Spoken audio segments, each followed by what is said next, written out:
মুকুর এই ভিডিওটা ছাড়ার পর থেকে সবার শুধু একটাই প্রশ্ন যে মুকু এখন কেমন আছে। এটা কিন্তু ছিল মুকুর 7 ডেজ। ডাক্তার যেহেতু বলেছিল যে রোগটা যদি সেরে যায় তাহলে মুকু খাওয়া দাওয়া শুরু করবে, তো রোজ সকালে আমি ওর সামনে এরকম ভাবে হাত দিতাম, আর ওই দিন দেখলাম ও হাতটা চাটছিল, তাই আমি ভাবলাম যে একটুখানি মাছ দিয়ে দেখি যদি ও খায়। মনের মধ্যে অনেকটা আনন্দ নিয়ে চলে আসলাম একটুখানি মাছ নিয়ে ওকে দেওয়ার জন্য। মাছটা আমি দেওয়ার পরেই দেখলাম ও মাছটা খাচ্ছিল। সবাইকে অনেক অনেক ধন্যবাদ ওই সিচুয়েশনে আমাদের পাশে থেকে মুকুর হয়ে প্রার্থনা করার জন্য।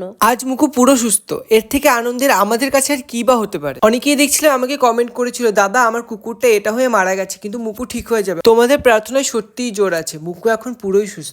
আর যেহেতু ও খাওয়া দাওয়া স্টার্ট করেছে তার জন্য মা ওকে খেতে দিয়েছিল, আর ও কিন্তু কিছুই খাচ্ছিল না, শুধু মাছগুলোই খুঁটে খুঁটে খাচ্ছিল। সবশেষে একটাই কথা হলো, তোমাদের বাড়িতে যদি কোনো ডগ থাকে আর তার যদি এই ভাইরাসটা হয় তাহলে অবশ্যই তোমরা ট্রিটমেন্টের সাথে যত্নও চালিয়ে যাবে, দেখবে ও পুরোপুরি সুস্থ হয়ে যাবে আমাদের মুকুর মতোই। আর এই যে ভিডিওটা দেখতে পাচ্ছ এটা আজকের ভিডিও, মানে ভয়েস ওভার দেওয়ার আগেই আমি রেকর্ড করলাম। দেখতে পাচ্ছ মুকু এখন ভালো আছে।